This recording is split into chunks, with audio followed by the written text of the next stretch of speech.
Qual é a largura e o comprimento e a altura e a profundidade, e conhecer o amor de Cristo que excede todo entendimento, para que sejais tomados de toda a plenitude de Deus. Ainda no capítulo 4, verso 13. Até que todos cheguemos à unidade da fé e do pleno conhecimento do Filho de Deus, à perfeita varonilidade, à medida da estatura da plenitude de Cristo, para que não mais sejamos como meninos, agitados de um lado para outro e levados ao redor por todo vento de doutrina, pela artimanha dos homens, pela astúcia com que induzem ao erro, mas seguindo a verdade em amor, cresçamos em tudo naquele que é o cabeça, Cristo. E ainda vamos à Epístola de Paulo aos Colossenses, capítulo 1, versos 9 e 10. Colossenses 1, verso 9. Por esta razão também nós, desde o dia em que o ouvimos, não cessamos de orar por vós e de pedir que transbordeis de pleno conhecimento de sua vontade, em toda sabedoria e entendimento espiritual, a fim de viverdes de modo digno do Senhor, para o seu inteiro agrado, frutificando em toda boa obra e crescendo no pleno conhecimento de Deus. Ainda neste capítulo, versos 28 e 29. O qual nós anunciamos, advertindo a todo homem e ensinando a todo homem em toda sabedoria, a fim de que apresentemos todo homem perfeito ou adulto ou maduro em Cristo. Para isso é que eu também me afadigo, esforçando-me o mais possível, segundo a sua eficácia, que opera eficientemente em mim. E finalmente, a Epístola de Paulo ainda a Filemon. E vamos ler o verso 6.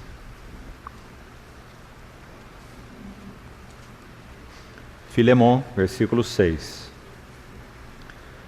Para que a comunhão da tua fé se torne eficiente no pleno conhecimento de todo o bem que há em nós para com Cristo, ou, mais exatamente, por causa de Cristo.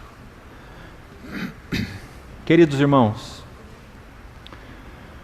conforme foi anunciado previamente, o tema para todo esse final de semana, no qual esperamos confiadamente a ajuda, habilitação e provisão do Senhor, de sua palavra, de sua mente, de seu coração, de sua presença, sobretudo, no meio de nós, nos falando íntima e pessoalmente ao coração,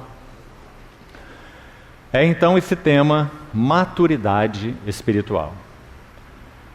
Seria, irmãos, uma grande ousadia falarmos sobre esse tema tão amplo, abrangente e profundo, se nós não tivéssemos diante de nós realmente uma definição clara do caminho e das marcas da vida cristã madura.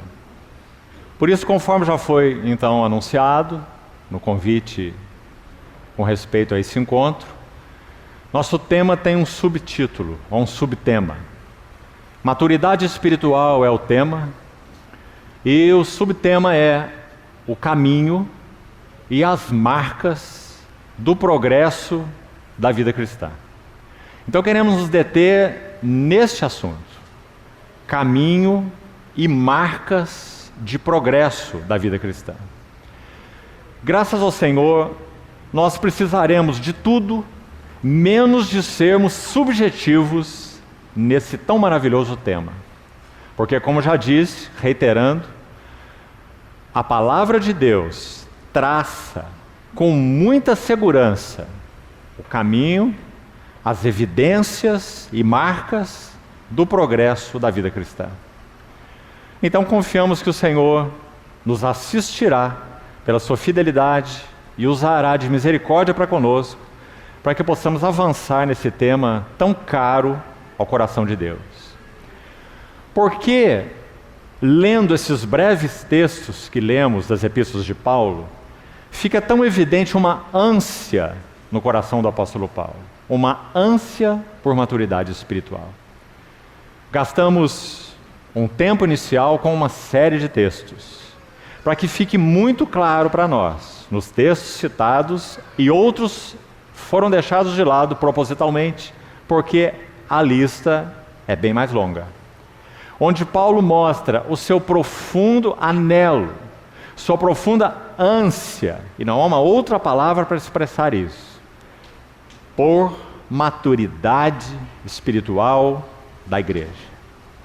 Por que Paulo tinha essa ânsia? Porque ele compreendia a intenção do coração de Deus. Qual é a intenção do coração de Deus? Poderíamos expressá-la utilizando palavras dos versículos que nós acabamos de ler. Por exemplo, epignosis, pleno conhecimento. Se você foi atento, você viu quantas vezes essa palavra apareceu nos textos que lemos. E há outras menções que nós não citamos com a mesma palavra. Paulo tem um coração focado nesse assunto de pleno conhecimento. Para ele não basta um conhecimento parcial. Para esse servo do Senhor não basta um conhecimento superficial. Amados irmãos, plena varonilidade, palavras de Paulo. Pleno conhecimento, epignosis, palavras de Paulo. Estatura de varão perfeito, de novo expressão de Paulo. Me afadigo e me esforço o mais possível, Colossenses 1:29, para apresentar todo homem, e é óbvio que ele está usando o termo homem ali no sentido geral, não apenas homens do sexo masculino, mas homem no sentido geral. Apresentar todo homem adulto, perfeito na maioria das versões que temos em nossas mãos. Adulto, maduro é a ideia da palavra, em Cristo. Então nós temos aquele equilíbrio santo que sempre permeou a vida dele. Absoluta confiança na graça supridora de Deus, porque sem a graça nada é possível. Mas por outro lado, em pleno equilíbrio, ele vai apontar a sua responsabilidade, a de Paulo, a dele mesmo. E ele vai dizer, é por isso que eu me afadigo. Não cruza os braços. Não apenas tem uma atitude de oração e de intercessão pela igreja. Isso também. Ele diz aí em Colossenses mesmo, capítulo 2, iniciando, quero que saibais quão grande luta venho mantendo por vós. Essa luta é oração.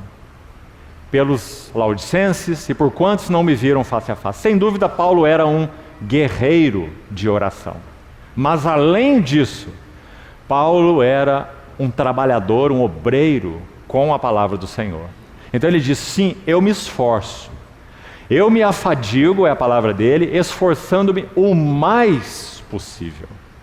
Então, irmãos, quem sabe já aí nós precisamos ser, já de início, ajudados a nunca pendermos para um lado ou para outro lado nesse equilíbrio de sintonia fina na palavra de Deus, que é o equilíbrio entre graça e responsabilidade.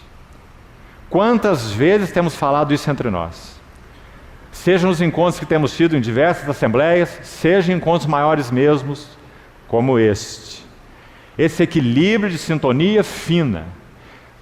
Tudo é, sem dúvida, pela graça. O que não é pela graça em nossas vidas? Nada. Mas a graça não trabalha só. A graça trabalha nos habilitando. Para que então possamos responder à graça, coisa que nunca poderíamos fazer antes de recebermos a graça. Mas nós somos aqueles que já receberam a graça.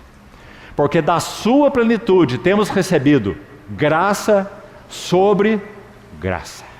Louvado seja o nosso Senhor.